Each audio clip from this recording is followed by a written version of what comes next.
Coup in 2009, there was a lot of talk about reform in the chamber. Both Democrats and Republicans called for more equity between the majority and the minority conferences and more power for rank-and-file members. Now, while some changes were put into place, there were many people who felt that they did not go far enough, and among them was my next guest. He is Democratic Senator Dan Squadron. Nice to see you. You too. Here from Brooklyn on Yes. your way back. So, okay, there was a press conference yesterday of the Senate Democrats, select Senate Democrats, who called on the Republicans not to stall on rules reform. There's been a lot of talk of, we were back in the minority, the Republicans, we didn't like it, now we're going to treat the Democrats equitably. Do you believe them? Well, I hope to, and it's I think trust but verifies is always a pretty good rule in Albany and in life. Look, over the last session, obviously there were lots of disappointments and frustrations, and I think everyone would admit that. Yeah. One thing that did happen is the Senate rules were improved more than they've ever been improved in history. That was true in January 2009. Then it was true again after the coup. And the fact is, we now have an opportunity to go even farther. And a bipartisan group of senators through the last session said, we're making progress, we have to keep making progress. And so what we're urging the new Senate majority to do is to continue that progress, adopt the rules that we put into place, and improve them. Okay. They did not. They punted for 2 weeks, basically. They're talking about it. I mean, Senator Bonasack was here, and he's actually always been a champion, more or less, from the Republican side of things for more fair and equitable treatment, generally speaking. This is one of those situations where your definition of fair and equitable really seems to matter, because what you may think is fair and equitable is not necessarily what the Republicans think. I mean, the bottom line is, of course, when you win and you get into the majority, that's part of the perk is that you control the chamber. Are you calling at this point for full equality? Everybody gets the same amount for resources at the base. Well, look, I don't think our constituents across New York State actually care particularly who gets the spoils of the majority and who gets punished in the minority. What they care about is having legislators, representatives who can serve them and serve them sufficiently. And so the key principle here is that every member should be able to serve their district and do it sufficiently. The second part of that is we need to be able to do real substantive work when we are up in the legislature. It shouldn't just be a show. It shouldn't be a predetermined outcome that happens in a back room. Committees are a really important way to do that.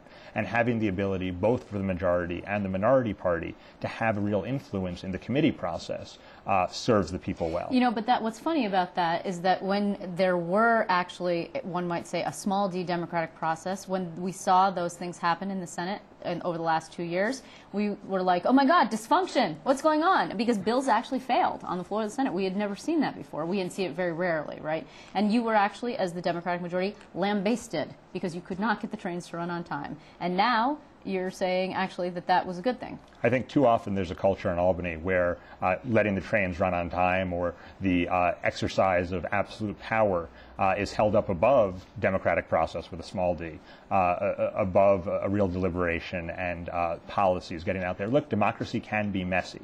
Certainly there were certain things that happened in the last 2 years that weren't just small d democracy, Sure. They were dysfunction. Right. But there were some things, for example, marriage equality coming to the floor, being debated, unfortunately going down. That was actually a step forward for reform. Having bills come up in committee that got held or truly debated. Those things were good. The fact that you didn't always know where every Democrat was going to vote when the bill came to the floor, the chattering class, let's call it, said, how could they be so incompetent? Right. I think, on the other hand, you had members and representatives really serving their constituents. That is a good thing. But the problem here is, the real crux of this is, people say, critics say, the Republicans say, well, you guys held the chamber for 2 years, and if you were so hot for all of this, you should have just done it then. Well, I think we did do a lot, right? The truth is, coming into the majority in 2009, the Senate leader held, in effect, a non-overridable veto over every piece of legislation in New York State. The Senate leader decided if a bill came to the floor or not, there was no way around it. We changed that. Under our rules, 32 members could call any bill that had cleared committees to the floor. 38 members could call any bill at all to the floor. Look, it would be better if that second number was 32, but that was reform. Well, that's what you want now, is that correct? Right. And it's the next step in an evolution. And, as I said at the time, we didn't do everything we should have done. We did a whole lot. And taking the next step would get us that much closer to where we should be. You know, I mean, part of the problem here is that there's a lot of disagreement inside the conference. I mean, there has always been disagreement inside the Democratic Conference. It's been a pretty fractious body. And so one reason why you weren't able to get all the way to where you, as a reformer, and Liz Krueger, another type of reformer, Absolutely. wanted to go, was because there were other people who didn't want to go that far. I mean, there's a push-pull inside the conference, right? Is that correct? Absolutely. And there's a push-pull, I think, in Albany from the hyper-partisanship that you see. You know, I was reminiscing. We did a temporary committee on rules reform, and we went around the state, bipartisan, Yep, in the last term, and had a great lunch at Dinosaur Barbecue in Syracuse, New York, Democrats and Republicans. I think it might have been one of the only meals I had that was bipartisan in the last session. That's a problem, that you saw the effects of that during the coup. You see the effects of that in some of the poisonous debate that happens. That should change. And so one of the arguments always is, well, you can't empower the other side, right? You can't empower the minority. My argument has always been, you need to empower regular members. It's members who are elected across the state, and they need to have a real say and a real voice. And pushing that argument forward, I think, did work. It was starting to take hold. And, you know, again, we're urging the Republicans to keep that going instead of pull back to the really dysfunctional bad old days. But now what people see is that actually increased divide in the chamber, right? And so you got this little faction of 4 Democrats who sort of split off from your conference, and now they're this island and nobody knows who they belong to necessarily.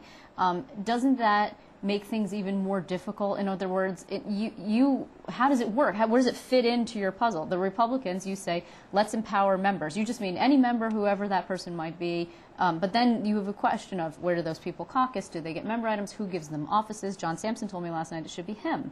The Republicans, maybe they want to be able to control those guys, so maybe they want it to be them. And you have a more complicated situation than you even had before. Look, there's a role for conferences, without a doubt. And, you know, the trains don't always need to run exactly on time. They do need to run. They can't go off the rails.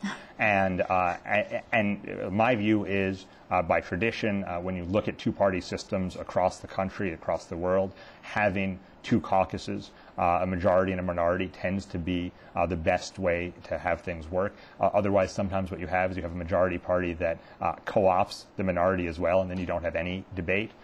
So my view is that we should have 2 conferences, a majority and a minority. I hope that those 4 members would be part of the minority conference, whether they come into the room or not, and get treated fairly. They also should be able to serve their constituents, absolutely. So they obviously obviously need committees. offices. They need offices, obviously. Should they have ranking committee chairmanships? I mean, should they get those things, those perks that other people get too? Well, they should certainly serve on committees, without a doubt. I think the challenge has been that there's been some ambiguity. Right. You know, where are they, as you point out? And I think clarity on that they are a member of one conference or the other, and then being treated fairly by that conference is very important. Look, not everyone in a conference gets everything they want. We know that all the time, and you still need to be part of one or the other, and you need to be treated fairly by the conference as a whole. Just in parting, though, do you believe, as so many of your colleagues do, including Mike Gianaris, who now heads the Democratic Conference Committee, the political arm of your party, that you actually will be able to get back into the majority, and once you get there, will be actually able to govern in a way that was less dysfunctional than you did in the past?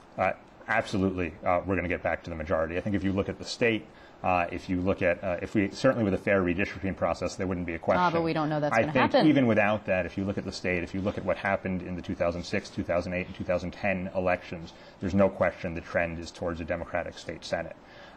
In terms of being able to govern, I think we will. I think there was a learning process. It was really a perfect storm. You had a new majority that hadn't been in power since, 1963. You had the worst fiscal crisis the state has seen since the Great Depression. And you had a 32-30 dynamic where any one of those 32 held the power to complete stalemate at any moment.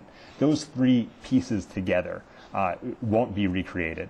I think you saw the Democratic Conference get more and more effective over time. I think that despite the problems, there were a lot of accomplishments. We talked about rules reform. We passed the strongest ethics bill that's been passed in a generation, a green jobs bill. Lots of other accomplishments did happen even in that dynamic. And once we take the majority back, whether over the course of the next 24 months or in 24 months, I think you're going to see that progress continue. Okay. Well, we will be watching, of course. I want to thank you in the meantime very much, Senator Squadron, for coming in. I appreciate it. Thank you very much for having me.